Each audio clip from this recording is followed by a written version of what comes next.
Magandang umaga po sa inyong lahat. At naka-orange rainfall warning po ang Bataan since last night.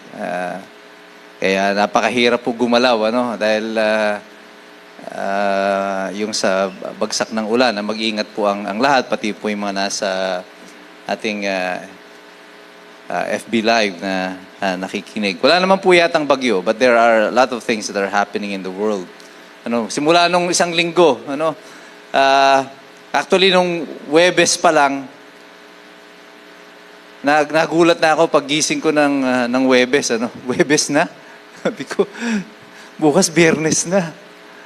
Tapos Sabado. Yung Sabado, ang bilis dumadaan Kasi halos hindi ako nauupo doon sa bahay. Yung Sabado kasi, yun yung panahon ko naglilinis ako doon sa paligid, yung mga sasakyan, yung mga motorsiklo. Pag akyat ko, ala na, halos ubos na yung araw. Pagkatapos, ito na naman, linggo na naman. And while we were sleeping, ang daming, nung nakaraang linggo, ang daming nangyari sa atin. Yung Mayon, nag-aalburuto na at mukhang puputok na yung Mayon volcano. Although naglabas na siya ng lava and pyroclastic flow, sana wag abutin sila ng ulan doon kasi pag umulan, yung sasabay yung pyroclastic, yung magiging lahar na pababa. And the world is really grinding papunta doon sa I don't know, it's like we're preparing really for a nearing global conflict yung Iran and Israel is almost in the verge of another war mukhang nagwa-warning na ang Israel sa Iran dahil sa kanilang preparation ng escalation ng kanilang nuclear arms program. Sa Ukraine, sabi nila, this war has taken a new turn. Nung pinasabog nila yung dam doon sa Ukraine. Kasi noon, dahil may gera, mostly, iniiwasan yung mga infrastructure na ginagamit ng mga tao and which will cause heavy disaster, kagaya ng dam. Pag tinira mo yung dam, it will affect the ability of Ukraine to produce electricity at babahain yung mga maraming lugar. But this time, pinasabog nila yung dam doon sa Ukraine at ganun nga nangyari. They had to evacuate thousands of people in the middle of the war. Kaya nakikita mo yung habang nag-evacuate sila, may mga sniper, may mga bumabaril doon sa mga tao, which is ridiculous. But this is what is happening in the world today. In the 1 week that natulog lang tayo, nagpahinga, nagulat tayo, eto na pala yung nagaganap sa mundo. And the world is really moving very, very fast. As if, sabi nga ng Diyos, pabibilisin ko ang takbo ng mga araw. Kung hindi, ay baka wala ng maligtas. So we can really feel it that we are nearing yung dulo ng panahon na ito na magbabalik ang ating Panginoon. I'm not saying tomorrow it will happen, but I would think that probably in our generation, sa henerasyon natin ngayon, masasaksihan natin ito. And we are not afraid of it, actually. We're excited about it. Tayong mga Kristiyano na naniniwala sa Panginoon at sa Kanyang pagliligtas. Hindi tayo takot sa pagbabalik ng Diyos. Hinihintay natin ito. We are waiting for it. We are excited about it. And we want it to happen, yung pagbabalik ng Diyos. But as we wait for the return of the Lord, as the judgment of Christ, marami tayong mga tinatanong sa ating pananampalataya. Am I really saved? Ito yung pinag-uusapan natin ng mga serye natin ngayon. Yung sa ating kaligtasan, yung salvation na binigay sa atin ng Panginoon. Last Sunday, pinag-uusapan natin yung concept of repentance. Ano nga ba yung ibig sabihin ng repentance na sinasabi doon sa Biblia?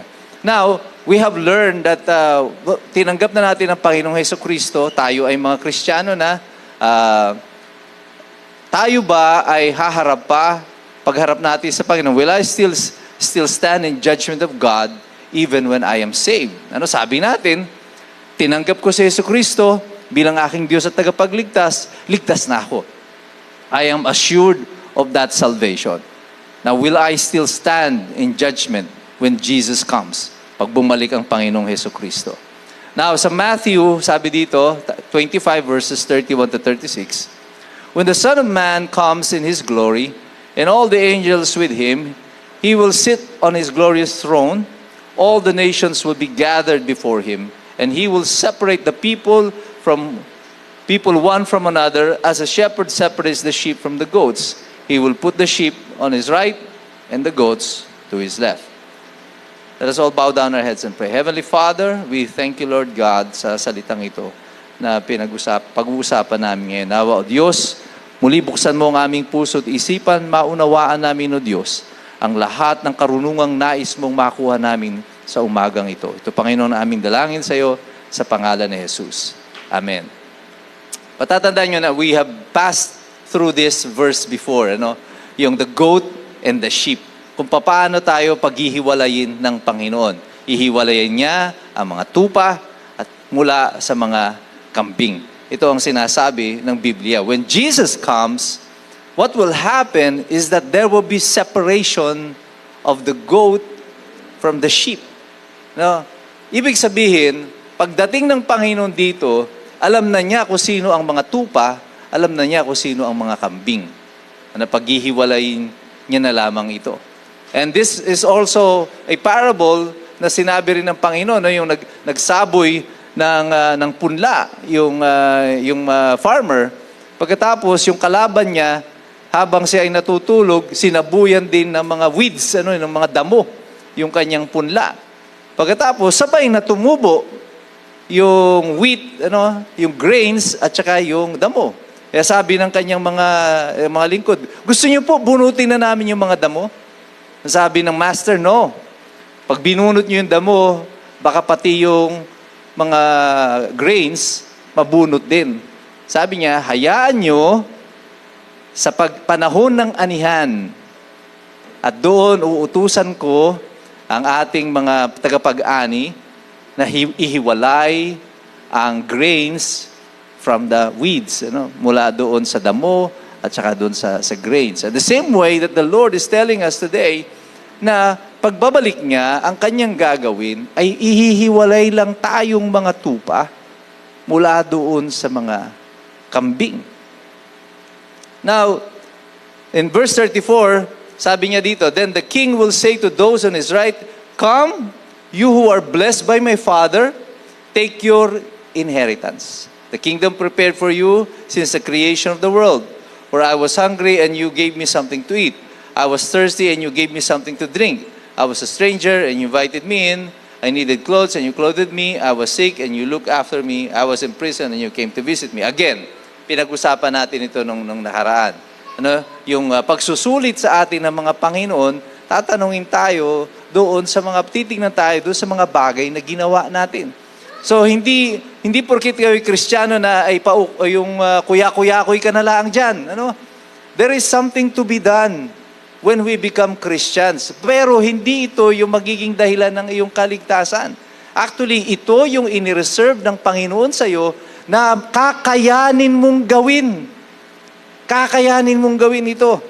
Because of this salvation that was given to you. Tumingin po kayo sa paligid po ninyo.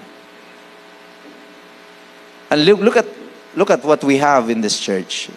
Look at what the Lord is asking you to do.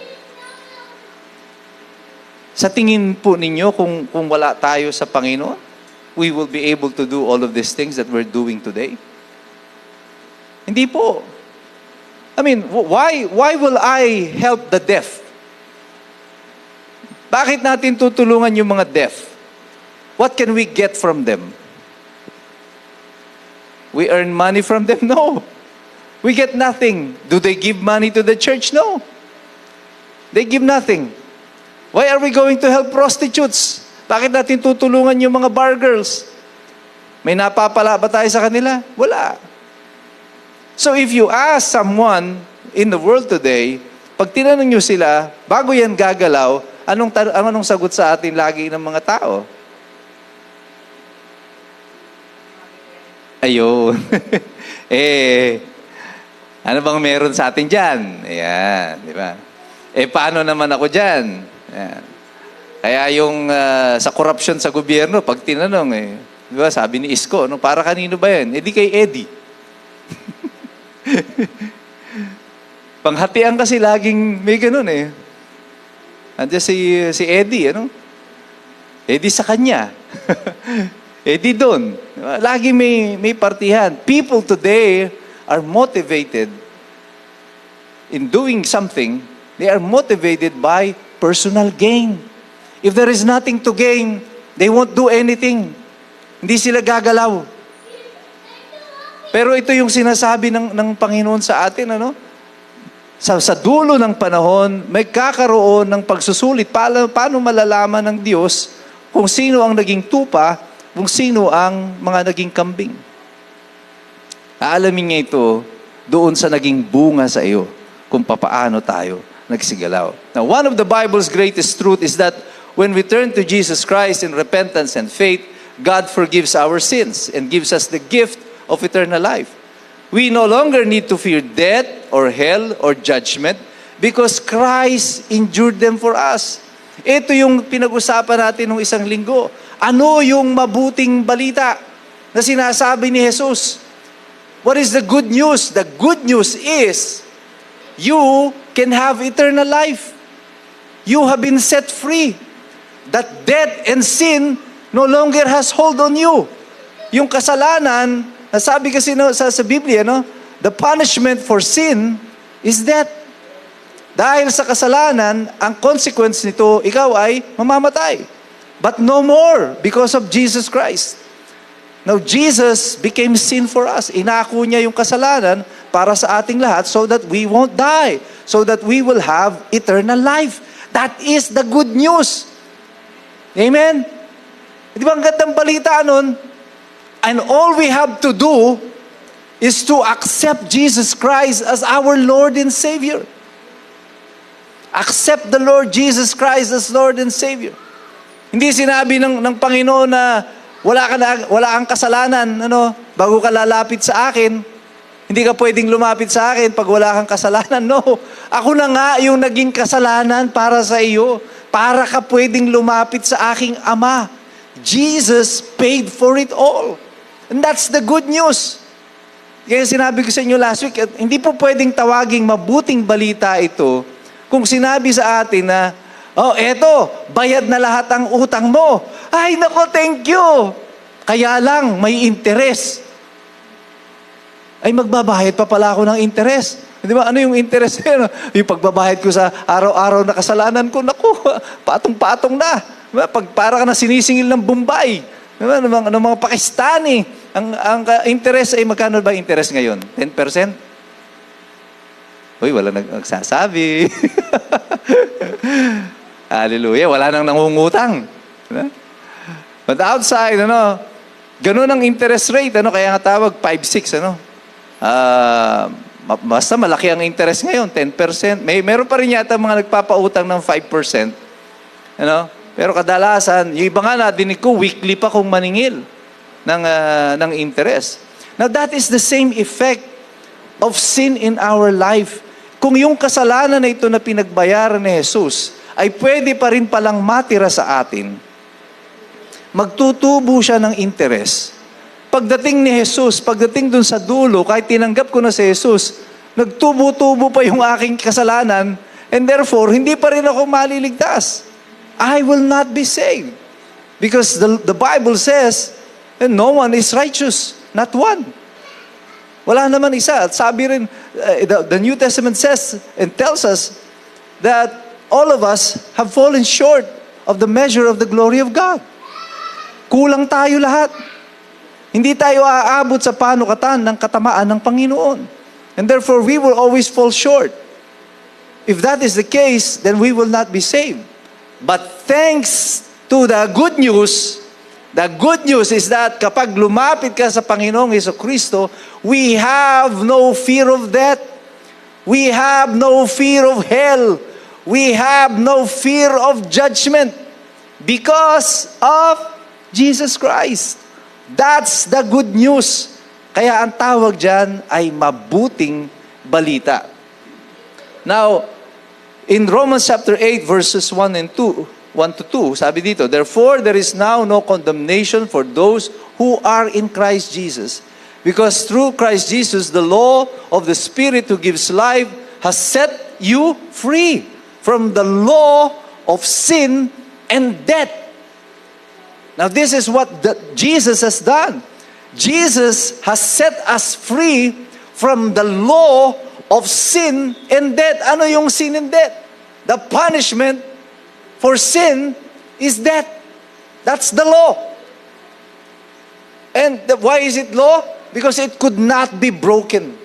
Somebody has to die for the sin. Who is that? That's supposed to be you. That's supposed to be you. And me. And us.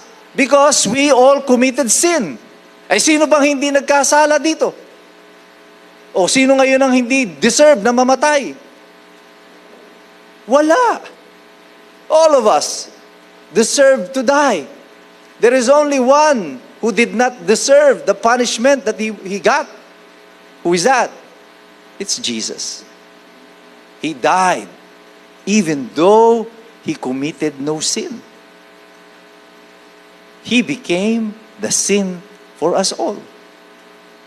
And because of that, you have been set free. Because of what Jesus has done, the law of sin and death no longer applies to you. Yung kamatayan at yung kasalanan no longer applies to you. As the Bible says in Colossians chapter 2 verse 13, He forgave us all our sins. Pinatawad niya tayo sa lahat ng ating kasalanan. Ano yung kasalanan? Oh, when Jesus said, it is finished, it is done. What did He finish? What was done? Yung lahat ng ating kasalanan. Our past, our present sins, and even our future sins, Jesus has already paid for it all. Pinagbayaran na ng Diyos ito lahat sa atin. At ganun katindi ang pag-ibig ng Diyos. That's why it is a good news that we have a God like what we have. That Jesus was sent to be the punishment for us all. Siya ang ipinadala bilang kabayaran ng kasalanan mo para hindi ka na magbabayad. Di ba? Ay, napakabuting balita nun. O sino dito yung may credit card? Ayan. Si Doktora may credit card. Di ba ang gandang balita, tatawag ka sa bangko, magbabayad ka. Alam mo, tambak na yung bayarin mo, sasabihin sa'yo ng bangko, Doktora, good news! Na-wipe out yung utang mo. Ay, di ba tuwan-tuwa ka nun? That is what Jesus has done to us. He wiped out all our debt. Yung lahat ng utang natin. Burado. Nawala. And therefore, we were forgiven of all our sins. Now, at the same time, the Bible tells us that someday each of us will stand before God. If we have denied Him and refused to follow Him, we will be judged for our unbelief. And God will say to you, depart from me, you who are cursed, into eternal fire, prepared for the devil and his angels. Again, that is in Matthew 25, verse 41. Now, the judgment that is being reserved here is the judgment for our unbelief, our refusal to believe in Jesus Christ. Matthew 25, anong pag-uwi ninyo sa bahay, I will encourage you to read the entire chapter of Matthew 25. At dito makikita nyo ang storya ng Matthew 25. It's all about the 10 virgins. It's about the servants who were given bags of gold or talents, and those who feed the hungry or did good works. Yung 10 virgins dito, ito yung inutusan na maghintay sa Panginoon. at nagdala sila ng ilawan. Yung 5 sa kanila, who are wise, nagdala ng ilawan, nagdala ng langis. Yung mga tamad, nagdala lang ng ilawan. Wala nang reserba na langis. Eh di nung naghihintay sila sa pagbabalik ng Panginoon, medyo natagalan, inabot ng 2,000 taon, wala pa yung hinihintay nila, naubos na yung langis. Sabi nitong iba, "Uy, sister, pengi naman ng langis mo. Lalagyan ko yung sa akin." Sabi nung iba, hindi kakasya sa atin ito, mauubos. Kaya mabuti pa, bumili na lang uli kayo doon sa labas. Dito namang 5 na hindi nagdala ng langis, at tuwan-tuwa pa, tara, pasyal tayo sa SM. Mama, baka may langis doon, sale daw, buy one, take one. Pumunta sila sa SM. Habang nasa SM sila at nagtititingin, dumating yung Panginoon. Wala sila. That's the story of the 10 virgins. The story is about a wisdom in waiting for the Lord, patience, diligence sa paghihintay sa Panginoon. And the parable of the talents, ito naman yung mga servants na binigyan ng Panginoon. Ng bags of gold. Yung isa, sa takot niya sa Panginoon, ibinaon yung talents. Yung iba, ininvest. Kaya nung bumalik yung master, yung iba, tumubo yung kanilang pera. Kaya sabi, sige, dagdagan mo pa yan. Eto ngayon yung isa na nagtago. Ang sabi niya sa Panginoon, kasi po, natatakot ako sa inyo. Kasi because you are hard. Binatikos pa yung kanyang master. Kasi po, kayo, nag-aani kayo, hindi naman kayo nagtatanim. Ganun, kaya po, nakakatakot po kayo. Kaya ginawa ko po, ibinaon ko na lang. O kung anong bigyan nyo sa akin, ito na lang din po. For so many years, walang tinubo yung pera ng Panginoon, ng master. Kaya sabi niya, kunin nyo yung talents na yan at ibigay nyo pa dun sa iba na nagtrabaho. At hindi nagtago ng kung ano ang ibinigay ng Panginoon sa kanya. The Lord is telling us about diligence in our work, in the ministry. Dapat pag may pinagkatiwala ang Panginoon sa iyo, huwag mong ibaon yung mabuting balita na binigay ng Panginoon sa iyo. Huwag mong itago. Pag sinabi ng Panginoon na ikalat mo yung mabuting balita, ikalat mo. The problem with so many people, even those who consider themselves as Christians up until today, walang ibang nakakaalam na Kristiyano sila. No one else, not even your classmate, knows that you're a born-again Christian.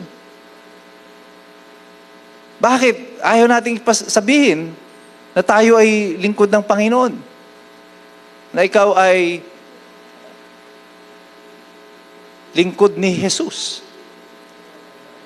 Because, lalo sa generation natin ngayon, yung mga kabataan, allergic sa pangalan ni Jesus. Baduy. Pag sinasabi yung pangalan ni Jesus, pinagtatawanan ka kasi ng mga classmate mo. Kaya nga sabi ko sa inyo, nung nakaraan, merong isang TV program. It's supposed to be religious. Santino yata ang pangalan nun, Santino ba yun? Yung tawag niya kay Jesus, bro. Bro! Hey, bro! It's supposed to be religious. Nasa simbahan, pero ang tawag niya kay Jesus, bro. Bakit hindi nila mabanggit sa primetime television yung pangalan ni Jesus, ni Jesus? Maa-allergy kasi yung mga tao sa Jesus. Pero sa bro, hindi allergic ang tao dyan. Masarap pakinggan yan. Bro! Kasi pwedeng kahit na sino, bro. Kahit si Satanas nga, pwede mo tawagin bro eh. Di ba? Close kayo ni Satanas eh. Anong tawag mo sa kanya? Pre. Bro. Di ba? But Jesus has a name. His name is Jesus. Yeshua. Bakit hindi mo matawag? Because there is power in the name of Jesus that contradicts the world. Ang pangalan ni Jesus hindi tumatama sa standard ng mundo na ito. There was a convention in the United States of yung Satanist, yung mga Satanista. Alam niyo kung anong ginawa nila sa convention nila? Pinagpunit-punit nila ang Biblia. They ripped apart the Bible. And they trampled, may pangalan ni Jesus, pupunitin, tatapakan. The question is, bakit yung Quran hindi nila pinunit? Bakit yung mga images ni Buddha hindi nila pinunit? Ay mga Hindu gods, hindi nila pinunit. Hindi nila sinira. Bakit si Jesus lang? Bakit yung mga Satanista, ang target nila ay si Jesus lang? In the United States and other Western countries, there is a conflict now, yung LGBTQRAWXYZ. Ang daming mga pangalan na ngayon. Nagkaroon kami dati nung ipinapasa yung anti-discrimination bill dito ng ating congresswoman from Bataan. Sumama ako sa isang pagpupulong kasama yung mga LGBTQ. Tapos, nagkaroon kami ng series of meeting. Nung una, ang pinag-uusapan namin, LGBTQ. Nung sumunod na meeting namin, meron ng LGBTQI. Nung sumunod na meeting pa, meron pa palang LGBTQIA. Tapos meron pa palang LGBTQIA++. Parami siya ng parami at kung ano na. But you will, without being violent about it, ang sinasabi natin ay yung totoong balita. That the Lord doesn't want us to enter into this type of relationship. Of a homosexual relationship. And so what did they do? They mock God. Dun sa Brazil, yung parang yung parade dun sa Rio de Janeiro, nagbago na yung theme. Now every time that there is a parade in Rio de Janeiro, yung carnival nila, Jesus is in the parade. Pero hindi siya hina-highlight. Siya ay tinutuya, ginugulpi, nakabitin sa krus, nakabigti, kung ano nung ginagawa sa Panginoong Jesucristo. There was even an image of God having a homosexual act, with another person, para siyang effigy, para siyang yung malaking karton na image. But it was God, Jesus, having anal sex with another man. That's how they depicted Jesus. Sobra talagang yung panunuya nila sa Panginoong Jesucristo. And this is what is happening in the world today. Now, Matthew 25, this is what is Matthew 25 actually telling us. Number one, are you waiting for the Lord? Ikaw ba ay naghihintay sa Panginoon? Kagaya ng mga virgins na yon, yung 10 virgins. Yung 5 sa kanila ay nandun lang para sa barkadahan. Hindi talagang naghintay sa Panginoon. Why? Because they did not come prepared. Those who are waiting for the Lord, when you come to church, when you come to the ministry, when you come to the things that the Lord has entrusted you to do, you are prepared. Nakahanda ka doon sa ibibigay sa iyo ng Panginoon. Number 2, are you serving Him? Naglilingkod ka ba talaga sa Panginoon? Like the servants na binagkalooban ng talents ng Lord? Are you serving Him? Yung ibinigay sa iyo ng Panginoon, where did you put it? Tinago mo ba? O ginamit mo? Kung ginagamit mo ito, lumalago ba? Sa eskwelahan mo, sa bahay ninyo, bukod sa iyo, mayroon pa bang nakakaalam na ikaw ay Kristiyano? O kasama ka doon sa mga nahiya na banggitin yung pangalan ni Jesus? Yung mga Kristiyano, kaya tayo weirdo, minsan, out of nowhere, pag may nangyaring maganda, nabalitaan ka maganda, ang bulalas mo agad, praise the Lord. Diba? And when you proclaim the name of Jesus, you say, Jesus! Kaya yung kanta ko na yung ginawa, sino ang aking Diyos? Si Jesus. Si Jesus. I am boldly proclaiming the name of Jesus. Pero how do we say the name of Jesus? Baka pag nagpe-pray tayo, sasabihin natin, and this we ask, in Jesus' name. Kasi nahihiya ka doon sa katabi mo. Sabi nung katabi mo, sino? Si Jesus po. Sino? Si Jesus. Okay ba ingay? Servant ako ni Lord.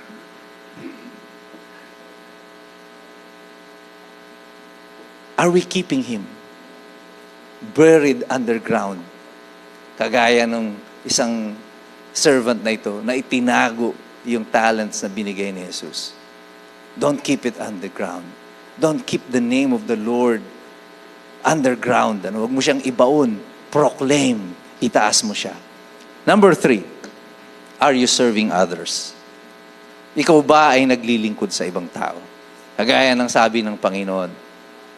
Now, in Judgment Day, tatanungin niya tayo, ako'y nagugutom, pinakain mo ba ako? Ako'y nauuhaw, pinainom mo ba ako? Ako'y may sakit, dinalaw mo ba ako? Ginamot mo ba ako? Ako'y nasa kulungan, dinalaw mo ba ako? Now we have this Talking Hands ministry. Now we have the love meal. When Jesus comes, pag dumating ang Panginoon dito, at tinanong ka ng Panginoon, ako'y nagugutom, pinakain mo ba ako? O Sister Rene, anong sasabihin mo? Lord, may love meal stub pa ako. I have proof na pinakain namin sila. We give, not because we are good. We give because we are servants of the King who gives. Ang nagbibigay, kagaya ng farmer na ito, yung mga binigyan ng Panginoon ng talents, ang nagbigay sa kanila ay ang Panginoon. Ano man ang binibigay natin dito sa Love Meal, sa ating Talking Hands ministry, it's not from us. It's from God. And therefore, malaya tayong nagagamit natin ito. Kaya ka maramot, alam mo? Kaya hindi ka marunong magbigay? Kasi pakiramdam mo lahat ng meron ka sa'yo galing. Pero pag natutunan mo ng lahat ng yan galing sa Panginoon, kapatid, mas maluwag kang makapagbibigay. Maluwag ang mga palad mo kasi alam mo, hindi yan galing sa'yo. Galing ito sa Panginoon. On Judgment Day, these are the things that God will ask from us. We must appear before the judgment seat of Christ that each one may receive what is due him for the things done while in the body, whether good or bad. 2 Corinthians chapter 5 to 10. Ito ang pagsusulita natin sa Panginoon. Yung mga bagay na ito na ating ginawa ayon sa instruction ng Panginoon. Good or bad. Magsusulit tayo sa Panginoon. Based on the requirements na sinet ng Panginoon. No, hindi ka pupunta doon para paluin ka lang ng Panginoon. Nagsusulit ang Panginoon sa iyo. Ano ang ginawa mo sa lahat ng bagay na ito na meron ka? What are we to receive when Jesus returns kung tayo ay ligtas na? Pero niligtas na pala ako ng Panginoon dito sa lupa. Alam nyo na yan. Alam nyo ng lahat yan. Ligtas na tayo. We are exempted from the punishment of death because of what Jesus has done. Bakit pa ako haharap sa Panginoon? Ano pa ang role ko doon sa Judgment Day? And 1 Corinthians chapter 9, verse 25, everyone who competes in the games goes into strict training. They do it to get a crown that will not last, but we do it to get a crown that will last forever. Sabi ng Panginoon, tayong lahat kaya natin ito ginagawa. These things that we do today, we go to church, we sing, we praise, we serve the Lord, we recognize the Lord. Alam niyo bakit natin ito ginagawa? It's for these crowns. Yung crowns na ibibigay sa atin ng Panginoon. On His return, sabi ko nga sa inyo, on His return, pagbabalik ng Panginoon, there will be graduation day.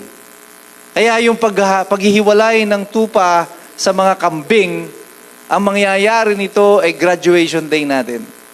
Graduation, those who have remained faithful to God will not just graduate, yung mga deserving ng Panginoon, bibigyan ka ng Panginoon ng crowns.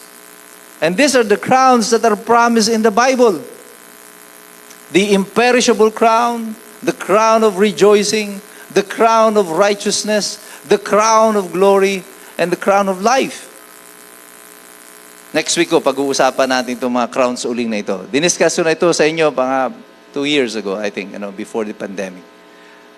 Bibisitahin uli natin para maunawain nating mabuti. But these are the crowns that are promised to us in the Bible na ibibigay sa atin sa pagbabalik ng Panginoon. That's why we are working hard dito sa ministry. Bakit natin ginagawa yung love meal na yan? Bakit may talking hands ministry tayo? Bakit may love ministry tayo? Because sa atin, ang pagiging Kristiyano dapat may bunga. At ang bunga nito ay ang mabuting gawa. Hindi tayo pupunta rito na linggo-linggo nagkakantahan tayo tapos nag-uwian na. Pag uwi natin, anong gagawin natin sa bahay? Balik tayo doon sa dati. Chismisan, nakikipag-away sa Facebook, at kung ano-ano pa na mga ginagawa natin. None of us are doing what the Lord is telling us to do. Number 1, recognize Him as Lord and Savior. Number 2, serve Him. Number 3, save others, serve others. That's what we must be doing. At ito ang pagsusulit sa atin ng Panginoon. Kayong mga iniligtas ng Panginoon, tatanungin pa rin kayo ni Lord. Anong ginawa nyo dun sa binigay ko sa inyo? Kaya nga, andito tayo sa church, inuulit-ulit natin ito. That our being Christians must produce a fruit. And that fruit, ginagawa natin, hinahanap natin yung fruit na yan because this will give us the crowns na pinangako ng Panginoon sa atin. Na pagdating ng panahon ng pagbabalik ng Diyos, and that day will come. The Bible is not fake. It is real. The only prophecy that is yet to happen in the Bible is the return of the Lord Jesus Christ. But everything else that the Bible says, nangyari na at nangyayari pa rin hanggang sa kasalukuyan. Everything is happening according to the Bible. According to how it was proclaimed. The drying up of the Euphrates River is in the Bible. Kapag hinipan yung ika-6 na trumpeta, ano mangyayari? Matutuyo yung River Euphrates. Yun ang sabi. And right now, only 20% of the River Euphrates remains. 20% na lang ng ilog ang natitira. Maliliit na lang siya. Hindi na yung mahaba na River Euphrates na mahigit 1,000 milya ang haba. 1,200,300 miles ang haba ng river na ito. But now, it's almost dried up. Halos tuyo na yung ilog. Who could have predicted that? The Bible did. Sinabi sa Biblia, it will happen. So all of these things are gonna happen. And it is happening. And what are we doing? Yung mga Kristiyano hanggang ngayon, busy sa pakikipag-away sa kapwa nila Kristiyano. Away tayo ng away, debate ng debate sa Biblia, but nobody is proclaiming the return of Jesus Christ and the salvation that the Lord has proclaimed. All that we hear today is either the good news na meron silang pera sa relihiyon. Ang sinasabi is that pag naglingkod ka sa Diyos, pag nagbigay ka sa Panginoon, pag nagbigay ka ng pera sa simbahan, kikita ka, tutubo ka, siksik, liglig at umaapaw. Sinasabi ko sa inyo, ako, marami-rami yung pera na rin naubos ko sa simbahan. Hindi pa umaapaw yung pera ko hanggang ngayon. Kasi hindi yun ang hinahanap ko. Hindi yun ang pagpapalang hinahanap ko. Ibang pagpapala ang gusto kong bumuhos ng siksik, liglig at umaapaw. And when you are truly in Christ, you will not desire yung pera lang. Kaya lang sa mga ministeryong usong-uso ngayon, ang sarap-sarap pakinggan kasi yung ganun. Yung nagbibigay ka, tutubo yan, Ibabalik sa iyo ng Panginoon. Yun ang emphasis lagi. Pag nagbigay ka, ibabalik sa iyo ng Lord. Kaya ikaw naman, bigay ka ng bigay. Inaabangan mo kasi kung ibabalik nga sa iyo ng Panginoon. Pag hindi nabalik, nagtampo ka na kaagad. Nag-alaga ka ng numero sa wedding. Nag-alaga ka sa loto. Lord, magbibigay ako sa iyo 10% o 1,000 ito ha. Balik mo sa akin. Kaya hindi tumama. Nagagalit ka na kay Lord. Because ang pag-ibig mo sa Panginoon nakabase sa blessings o perang ibibigay sa iyo ng Lord. That is not our relationship with God. Hindi ganito ang relasyon natin sa Panginoon. Ang pagpapalang ibibigay ng Panginoon sa atin, not necessarily pera. And even if you study the Bible, yung ikapo na sinasabi dun sa Biblia is not necessarily money. And if you have to be very strict today about the interpretation of the Bible, we are not bound by the rules on yung ikapo. Mas matindi nga yung nire-require ng Panginoon sa atin. Ang sabi doon sa New Testament is ibigay mo ang lahat sa Panginoon. Kaya yung mga nag-iikapo, huwag kayong maging proud of nag-iikapo kayo. You're just a baby Christian kung hanggang ikapo ka pa rin hanggang ngayon. Because what the Lord requires from us is everything that we have para sa Kanya. Kaya ba natin gawin yun? Can we surrender everything that we have for God? That's almost impossible to do. Impossible kung wala ang Panginoon sa iyo. But when the Lord says everything that you have, He is not talking about your money. Kaya kung may mga pastor magsasabi sa inyo na kailangan ng Diyos ang pera nyo, tumigil na kayo. Niloloko lang kayo ng pastor nyo. Kung hinihingi niya ay pera nyo. Hindi kailangan ng Panginoon ang pera nyo. Sino may kailangan ng pera nyo? Tayo rin. Hindi kailangan ng Lord ang pera. Aanin ni Lord yung pera? Mamimili siya sa SM? Aanin ng Lord ang pera? He doesn't need money. Tayo ang may kailangan ng pera. Kaya tayo naglilikom ng pera, tayo nag-iipon ng pera, kasi may bayad ang Pinelco. Kasi may bayad ang liwad. Di ba? Pag hindi tayo nagbayad, pag nadaan na magpuputol po ang Pinelco ng... Ang ganun mangyayari sa atin, kakabahan tayo. Pero dahil nakakapag-ipon tayo ng pera, ay may pambayad tayo ng kuryente. So si Lord, hindi niya kailangan yung pera natin. That's the truth. Tayo ang may kailangan ng pera kasi tayo yung nasa mundo. So don't bother about giving lang, I'm not telling na huwag kayong magbigay. Kawawa naman yung treasurer natin, si Sister Renny, magpapaluwal siya ng marami. Marami nang paluwal yan sa ating talking hands. But we give this not to benefit the Lord. We're doing it to benefit the ministry.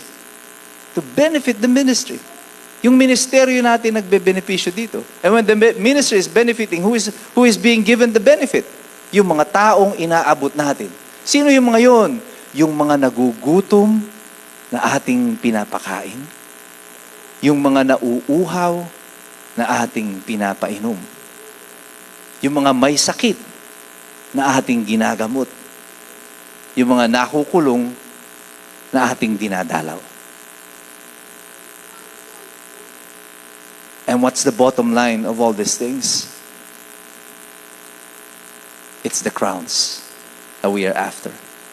Lahat tayo nagsasanay para yung mga atleta naghahanda. Not to win money, not to win a gold medal. We are aiming for the crowns. That's the reason why we are doing all of these things.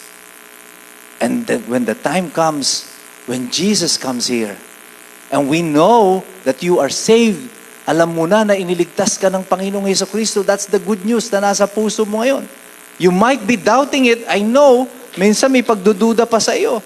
Pero I know that this information is now chipping into your heart. At binabago nito yung perspektibo mo. Ito yung pinag-usapan natin nung nakaraan about repentance.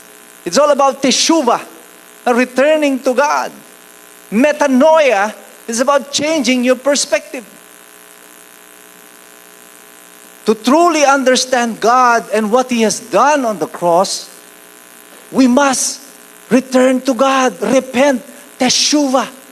Repent is to return to God. And repentance as used in the New Testament says it's metanoia, to change your mind about God. That's the only time that you can truly understand what the salvation of God has done for us. Ano yung pagliligtas na ginawa ng Panginoong Hesukristo sa atin. Doon mo lang maiisip na kaya pala good news ang tawag dito is because it is truly good. There is no more conditions attached. The moment I accepted Jesus Christ and believed in Him as my Lord and Savior, it guaranteed my salvation. Ligtas na ako. Ang tanong na lang sa inyo, mga kapatid, anong gagawin nyo sa kaligtasan na iyan? That is what Matthew 25 is all about. Now, even when you were saved, what did you do to that salvation that was given to you by Christ? Ito ang magpapatunay if we are a sheep or if we are a goat. Kung tayo ba ay tupa o tayo ba ay kambing. Ang tupa kasi sumusunod sa Panginoon. Ang kambing, matigas ang ulo, mahirap utusan. So I'm not saying na dahil nandito kayo sa church, wala na kayong kasalanan. Pero hindi ko rin sinasabing patuloy kayong magkasala. What I am saying is that Jesus, even if you are sinning, will continue to call you because ikaw ay tupa. Kabahan ka, kapatid. Kung ikaw ay nagkakasala pero wala nang tumatawag sa iyo. Ibig sabihin nun, hindi ka tupa. Isa kang kambing. Tingnan nyo yung katabi nyo, kung mukhang kambing, o mukha siyang tupa. Di ba? The moment that you hear the voice of God, rejoice. You know that you're still a sheep. Ikaw ay tupa pa rin. You know why? Because only the sheep listens to the voice of the shepherd. Yung tupa lang ang nakikinig ng tunay sa tinig ng shepherd. Marami sa atin, paulit-ulit, makukulit tayo eh. Pupunta sa church, mawawala sa church. Pupunta sa Panginoon, mawawala sa Panginoon. Love si Lord, hindi na love si Lord. Pero tayo lang yon, ang Diyos consistent. Love ka ni Lord, love ka ni Lord, love ka ni Lord. Through all the times of your life, love ka pa rin ng Panginoon. Nagkasala ka man, tumalikod ka man sa Kanya, love ka pa rin ng Panginoon. And all you've got to do is just listen to the voice of the Father. Be the sheep that you are designed to be. Standing in judgment of Christ is not about you being punished. It's about you being separated from the goat. Ang pagbabalik ng Panginoon ay hindi lang siya babalik dito para paggagarutihin kayo sa katigasan ng ulo niyong lahat. Hindi po. Babalik ang Panginoon para ihiwalay niya ang mga tupang naniniwala sa Kanya at yung mga kambing na kailanman hindi naniwala sa Kanya. That is the reason even while we are saved, we are still here. Gumagawa tayo ng mabuti because it is our nature. Because we are the sheep ng flock ng Panginoon. Amen? Do you truly believe na kayo ay mga tupa ng Panginoon? Amen? Pakinggan nyo nga, iba ang tunog ng tupa sa kambing. Diba? Ano yung difference sa tupa? Ang sound ng tupa ay baa. Ang kambing, mee. Dapat, when we speak in unison. Ang sound nating lahat ay tunog ng tupa. When we worship, when we praise God, ang tunog natin ay tunog ng tupa sa pandinig ng Panginoon. Because we are the sheep of the Lord. Kapag ikaw ay niligtas na ng Panginoon, ikaw ay isa ng tupa ng Diyos. At ikaw ang dahilan, kaya siya babalik. Amen? Are you ready to be separated from the goat? Let us all stand up and pray. Hallelujah. Heavenly Father, Lord, we thank you, God, for your message. Salamat, Panginoon, sa pangunawang ibinigay mo sa amin. Tunay nga, Panginoon, sa mahabang panahon, naguguluhan kami nito sa konsepto ng pagliligtas. Tinatanong namin ang aming sarili, Panginoon, bakit kami nasa iyo na, pero nagkukulang pa rin kami. Lagi kaming natatakot na baka dahil sa ginawa namin na ito, hindi mo na kami pansinin. Hindi mo na kami iligtas. Kalimutan mo na kami. Hindi mo na kami balikan. At itapon mo na kami sa dagat-dagatan ng apoy. But today, Lord, I finally understand what the good news is all about. It is good news, Lord, because I am saved. I am free. Sin and death has no more control over me. But you are not telling me to go and sin. You are telling me to be your sheep, to act like your sheep. Na kumilos ako na parang tupa mo. Na kumilos ako ng may paglilingkod sa iyo, na may paghihintay, na may pag-ibig sa aming mga kapwa.